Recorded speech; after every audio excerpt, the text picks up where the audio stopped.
এই যে সময়টা টোটাল ৬৬ থেকে ৭১, তারও আগের কথাটা আমি নাইবে বললাম, টোটাল সময়টার নেতাই শেখ মুজিবুর রহমান। উনি এইসব স্লোগান মানুষের বাঙালি জাতির মুখে দিছে, পাকিস্তানিদেরকে পরাজিত করার জন্য যেভাবে তৈরি করা দরকার সেইভাবে শক্তি উনি তৈরি করছেন। আর ওই যে যারা এখন তার বাড়ি ভাঙতে যায়, ওই শিবিরের কথা বললেন না, শিবির টিবির এরা হলো এই দেশের, আমি বলবো, পরাজিত শক্তির সন্তান। তাদের পূর্বপুরুষেরা এমন ভাবে শেখ মুজিবের মতো একটা খারাপ মানুষ তার ডাকে পরাজিত হয়েছে, মুক্তিযোদ্ধাদের কাছে পরাজিত হয়েছে, উসমানী জিয়াউর রহমানদের কাছে, খালেদ মোশাররফদের কাছে, লাখ লাখ মুক্তিযোদ্ধার কাছে। এই সব নরপশু নরাধমদের পূর্বপুরুষরা এমন ভাবে পরাজিত হয়েছে, শুধু 1971 এই সনটা ক্যালেন্ডারে থাকলে পরেই এরা চিরদিন, এদের পূর্বপুরুষ হবে মীর জাফর আর এরা হবে মীর জাফরের সন্তান। একটা উদাহরণ আমি আপনি দিই। আমি মুর্শিদাবাদ গেছিলাম, মুর্শিদাবাদ যাওয়ার পরে মীর জাফরের বিল্ডিং দেখলাম। তখন আমাদেরকে যিনি নিয়ে গেলেন তিনি বললেন, স্যার আরেকটা জিনিস আপনারা দেখেন, একটা জায়গা আছে যেখানে মীর জাফরের পরবর্তী বংশধরেরা বসবাস করে, তাদেরকে পুলিশ ঘেরাও করে রাখে। কতদিন চলে গেছে, আমি গেছিলাম 2010 সনে, এর আগে 200 বছর চলে গেছে। 200 বছর পর একটা জায়গা ঘেরাও করে রাখে যেখানে মীর জাফরের বংশধররা থাকে, ওই জায়গাটাকে বলা হয় নিমক হারামের দেউরি। আবারও বলছি, মীর জাফরের বংশধররা মুর্শিদাবাদের যে জায়গার মধ্যে ঘেরাও করে থাকে, এই জায়গাটাকে বলা হয় নিমক হারামের দেউরি। এবং তারা যদি বাজার করতে যায়, 2 জন পুলিশ না গেলে মানুষ কিন্তু এখনো জুতা পেটা করে। কিন্তু তাদের তো কোনো অপরাধ নাই, তাদের 10 পুরুষ আগে মীর জাফর বেইমানি করছে, কিন্তু আজকে 10 পুরুষ পরেও আজকে তাদেরকে সেই বিশ্বাসঘাতকদের গ্লানি বয়ে বেড়াইতে হয়। আজকে যারা এইসব করে, ওই যে শিবির টিবির যারা করে, এরা 71 সনের গ্লানি বয়ে বেড়াচ্ছে। কিন্তু এরা শেখ মুজিবুর বঙ্গবন্ধুর বাড়ি ভাঙ্গুক আর সবকিছু সূর্য ভাঙ্গিয়া দেখ, সূর্য অস্তমিত করে দেখ, কিন্তু এরা যে রাজাকার এবং রাজাকারের সন্তান, এরা যে ইয়াজিদের বংশধর, এরা যে কারবালায় হুসেনকে হত্যা করছে ইয়াজিদের বংশধর, এরা যে পলাশীতে সিরাজউদ্দৌলাকে হত্যা করছে মীর জাফরের বংশধর, যতদিন পর্যন্ত 1971 সনটা থাকবে ততদিন পর্যন্ত এই কালিমা তারা মুছতে পারবে না। কাজেই তারা এই জেদে জেদে এইসব অপকর্মগুলা করে। এনে বাড়িতে কি আছে, সবই তো ভেঙে ফেলছে, আরো ভাঙুক, অসুবিধা কি? মানুষ আরো জানুক শেখ মুজিবের একটা বাড়ি আছে, সেই বাড়িটা ভেঙে ফেলছে। এই ভাঙ্গা বাড়িতেই দেখা যাবে কি হয়, আমি জানি না, আমি বলতেও পারবো না। আমি রাজনীতি করি, আমার একটা রাজনৈতিক দল আছে, সেই দলের একটা চিন্তা আছে, তার অভিমত আছে, তার ভার্সন আছে এই ব্যাপারে। আমি আপাতত এই ব্যাপারে কিছু বলবো না, তবে একটা কথা আমি বলে যাই যে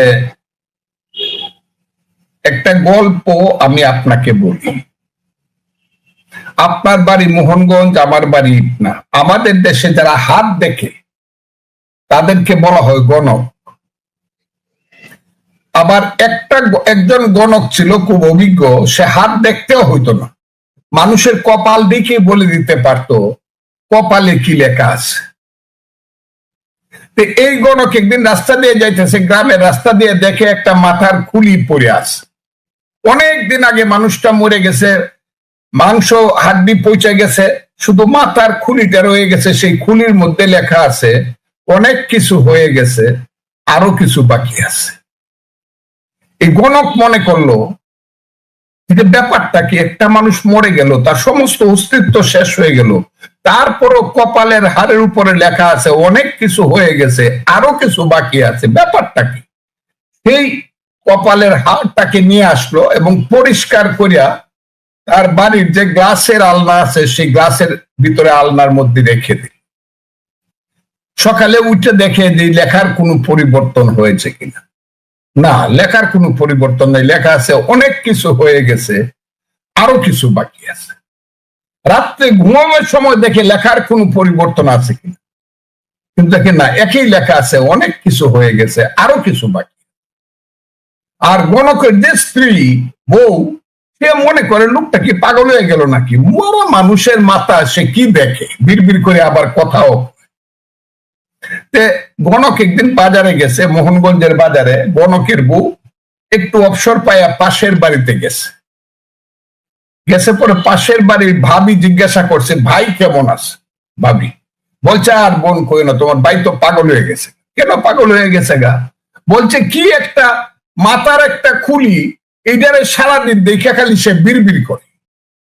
আমি জিজ্ঞাসা করলে কোনো কথা, ব্যাপারটাই তো আমি বুঝতে পারতেছি।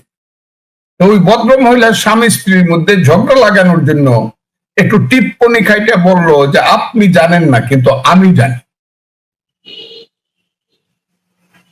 কি জানেন, একটু দয়া করে বলেন।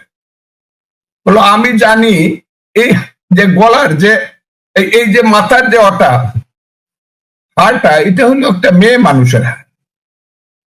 আপনার স্বামী যখন কলেজে পড়তো, এই মেয়ে কলেজে পড়তো, তাদের দুইজনের মধ্যে প্রেমের সম্পর্ক ছিল, কিন্তু তাদের মধ্যে বিয়ে না হইয়া বিয়ে হয়েছে তার আপনার সঙ্গে।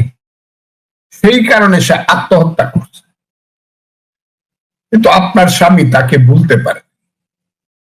সেই কারণে তার মাথার খুলিটাই না গ্লাসের মধ্যে রেখে প্রত্যেকদিন দেখে তার মনের জ্বালা মিটায়। এই কথা শোনার সঙ্গে সঙ্গেই গণকের স্ত্রী কইতেছে, গোলামের পুত, হ্যাঁ জিতা বেডির সাথে প্রেম করছিল, এখন মরা বেডিরও বলতে পারছস না, তাহলে আমারে বিয়ে করতা, তোর দেখাইতেছি।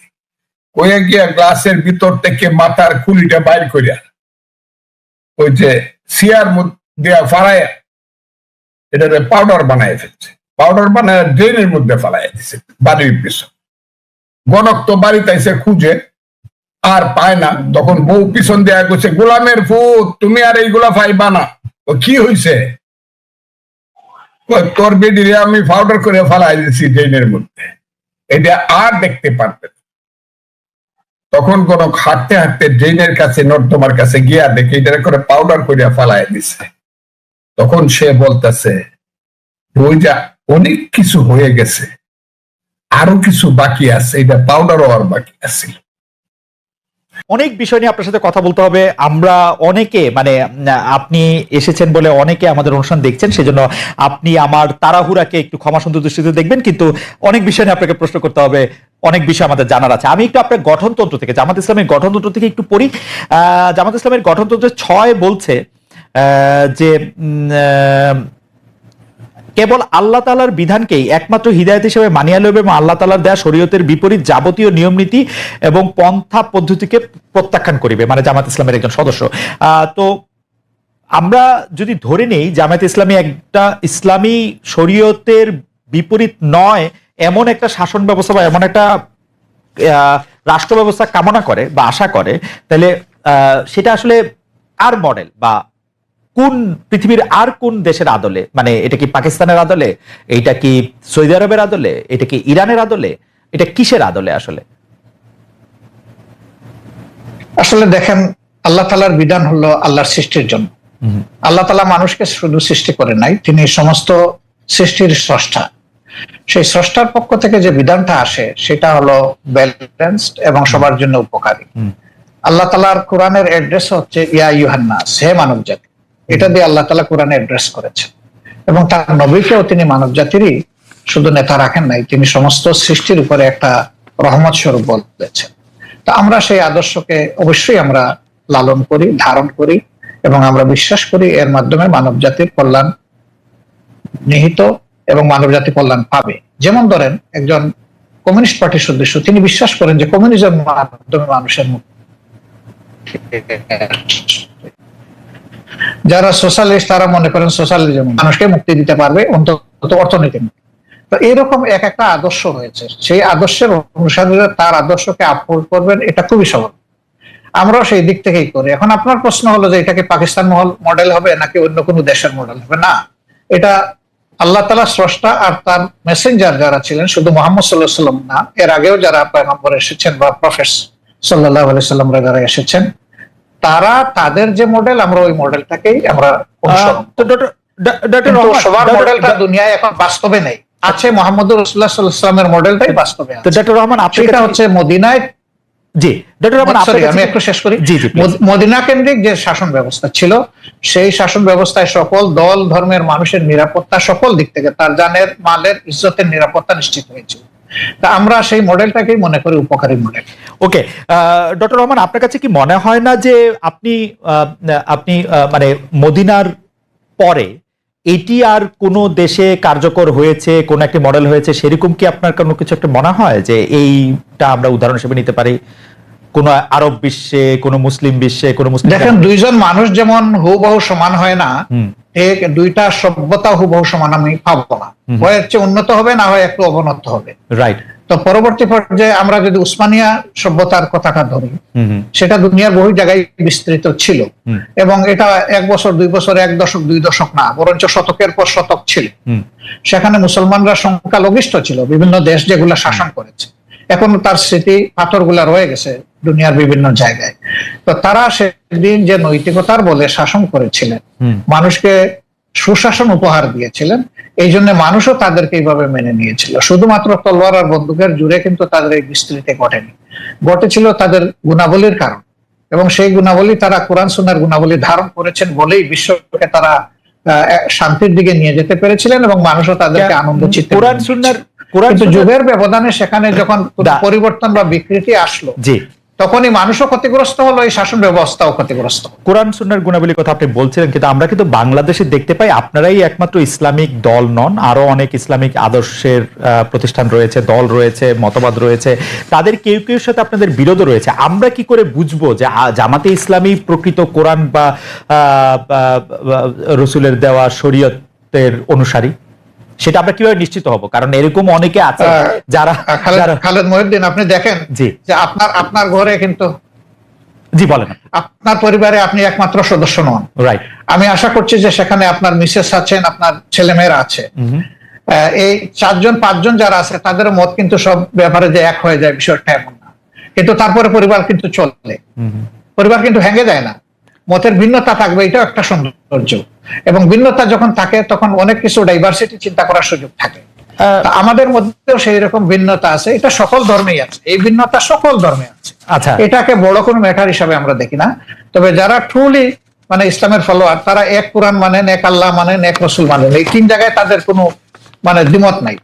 সুতরাং মতের মূল জায়গাটা ঠিক আছে, বাকি জায়গাগুলা খুঁটিনাটি একটু এদিক সেদিক হতেই পারে, এটা কোনো বড় ব্যাপার না। আচ্ছা, আমরা যদি এই প্রশ্নটা এইভাবে এখন আনি যে 5 আগস্টের পরে সংখ্যালঘু সম্প্রদায় আক্রান্ত হয়েছে, পরে মাদ্রাসার ছাত্রদের মন্দির পাহারা দিতে হয়েছে, সম্প্রতি আবার মাজার ভাঙার ঘটনা ঘটেছে, সম্প্রতি বলতে 1-2 সপ্তাহের মধ্যে মাজার ভাঙার ঘটনা ঘটেছে, দরবার আক্রমণ করা হচ্ছে তৌহিদি জনতার কথা বলে। এই তৌহিদি জনতার বিষয়ে জামায়াতের অবস্থান আসলে কি? দরবার, পীর, ওরস, মাহফিল, সুফিবাদ, জামাতের একজন নেতা বা কর্মী ব্যক্তিগতভাবে এসব চর্চায় থাকতে পারে কিনা, অংশ নিতে পারবে কিনা? আমাদের দৃষ্টিভঙ্গি পরিষ্কার, এবং আমাদের দৃষ্টিভঙ্গি এটা নিজস্ব না, এটা কোরআনের দেওয়া দৃষ্টিভঙ্গি। সেটা হচ্ছে লা ইকরাহা ফিদ্দীন, দিনের ব্যাপারে কোনো বাড়াবাড়ি চলবে না। এখন কোনো মানুষের উপরে কারো আদর্শ চিন্তাধারা চাপায় দেওয়ার কোনো অবকাশ নেই। মানুষের মনোজগতে যখন পরিবর্তন আসবে, মানুষ যখন নির্দিষ্ট কোনো আদর্শকে ধারণ করবে, তখনই সেই আদর্শ কেবল বিজয় লাভ করতে পারে। এটি তার নৈতিক বিজয়, এটি তার প্রশাসনিক বিজয়, এবং এটি তার রাজনৈতিক বিজয়। তা আমরা এই ধরনের কার্যকলাপের কখনো সমর্থক নই এবং আমরা সমর্থন করব না। আর যেটা বলেছেন যে মসজিদ আক্রান্ত হওয়ার পরে পাহারা, না, এই কথাটা ঠিক না ভাই। প্রথম 3 দিন কিন্তু বাংলাদেশে কোনো সরকার ছিল না। তা আমি মাঝে মাঝে বলতাম যে এখন প্রকৃত জনগণের সরকার চলতেছে। আমরা কিন্তু দ্বিতীয় দিন সকালবেলা থেকে সকল মন্দির পাহারা দেওয়া শুরু। মন্দির ঠিক, শুধু মন্দির পাহারা হিন্দু দিচ্ছেন, ভাইদের মন্দির পাহারা দিচ্ছেন আপনার, সেটি আমরা দেখছি, কিন্তু মাজার আক্রমণ সম্পর্কে বা মাজার ভেঙে ফেলা, তারপরে হচ্ছে দরবার আক্রমণ করা, সেগুলি সম্পর্কে পীর, ওরস, মাহফিল, সেগুলি না, আমরা এগুলা জোর করে কোনো কিছু প্রয়োগ করা, এটা আমরা পছন্দ করি না, এবং কারোই কোনো ব্যাপারে আইন হাতে তুলে নেওয়াকে আমরা সমর্থন করি না। জনাব শফিকুর রহমান, আপনি কি জানেন যে আপনি কি জানেন কিছু মাজার, দরবার এগুলিকে আক্রমণ করা হয়েছে? আমরা এগুলা জানি না এমন না, আমরা জানি। কিন্তু আমরা জামাত আমাদের ইসলামী সঙ্গত তার জায়গা অবস্থান থেকে জানায় না। এগুলার প্রতিবাদ